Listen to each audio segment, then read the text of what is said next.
All right, let's try a little thought experiment. Imagine you wake up tomorrow morning and something's different. You suddenly feel zero fear. Nothing. Not of spiders, not of heights, not even of death.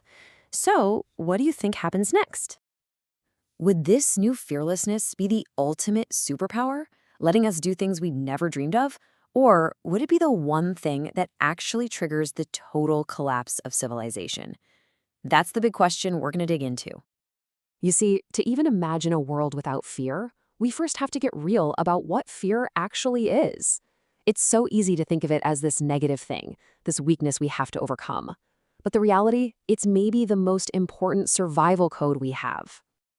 And honestly, that's the whole idea in a nutshell. We spend so much time talking about conquering our fears, but the truth is, that little voice of fear is the silent guardian that keeps us from walking off a cliff every single day. I mean, just think about it. Why do you look both ways before you cross the street? You just do, right? Why don't you touch a glowing hot stove burner? It's not just common sense. Deep down, it's a subconscious, healthy fear of the consequences. It's the invisible operating system that keeps us and our society from crashing. So where does this incredibly powerful emotion actually come from? Well, it's not some abstract idea. Nope, it's a very real, physical process that's happening deep inside your brain. Let's pop the hood and look at the hardware responsible for it all. Everybody, meet the amygdala. It's this tiny almond-shaped bit of your brain, and you can basically think of it as your own personal security guard.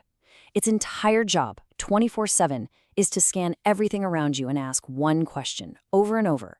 Is this safe or is this a threat? And the second it senses danger, it hits the panic button. And you know what that feels like? The amygdala screams, threat, and your body is flooded with adrenaline. Your heart pounds, you get ready to either run or fight. That's the classic fight or flight response. But what if you just turn that switch off? If the amygdala goes silent, your brain never gets the warning memo. Danger becomes completely invisible. And hey, this isn't just a hypothetical. This is real. Scientists have actually studied a patient whose amygdala was damaged. They exposed her to things that would terrify most of us. We're talking venomous snakes, haunted houses. She was even held at night point. Her response every single time? Just curiosity. This quote from her says everything. And here's the crucial part. A life without that internal alarm wasn't liberating at all. It was a complete disaster. She constantly put herself in life-threatening situations. She couldn't tell who to trust or what to avoid. A life without fear wasn't a superpower. It was just a constant, unmanageable crisis. Okay, so that's what happens to one person. Now let's scale this up. Let's imagine that happens to all 8 billion of us. Every single person's amygdala just switches off overnight. The consequences? Well, they wouldn't just be personal. They would be catastrophic for civilization itself. The first few hours? My God, it would be pure chaos. Those basic survival instincts we all have, they'd just vanish. People would walk straight into traffic without a second thought. They'd climb onto a roof and just step off, not because they're suicidal, but because they're just curious. The number of accidents globally would be unimaginable.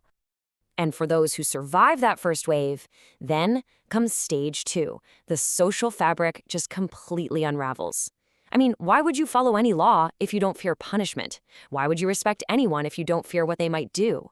All the concepts of rules and consequences and order would become totally meaningless. And here's the really brutal conclusion.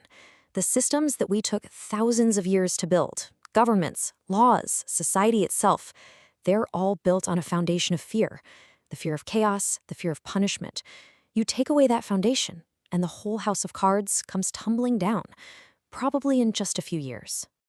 But what if this isn't just about us? What if this whole idea has implications that are literally cosmic? There's a wild theory out there that connects fear to one of the biggest and spookiest questions we have about the universe. It's a concept called the Great Filter. It's an attempt to answer the question, so where is everybody? Right? The universe is massive. It should be full of life. So why is it so silent? This theory suggests there's some kind of barrier, some impossible test that very few intelligent civilizations ever manage to pass. And now here's the twist. What if fear itself is the great filter? Maybe other alien species either became too fearful and never progressed, or they eliminated fear entirely and just self-destructed through sheer recklessness, just like we've been talking about. Maybe the reason we feel so alone is because learning to manage our fear is the single hardest test in the universe. So let's bring it all the way back home, from the vastness of space, right back down to us. After seeing the potential for total collapse and chaos, it just completely reframes how we should think about this emotion. It is not the enemy we need to defeat. This really does say it all, doesn't it? Fear is the reason our ancient ancestors didn't get eaten. It's why we invented medicine and built shelters and formed societies.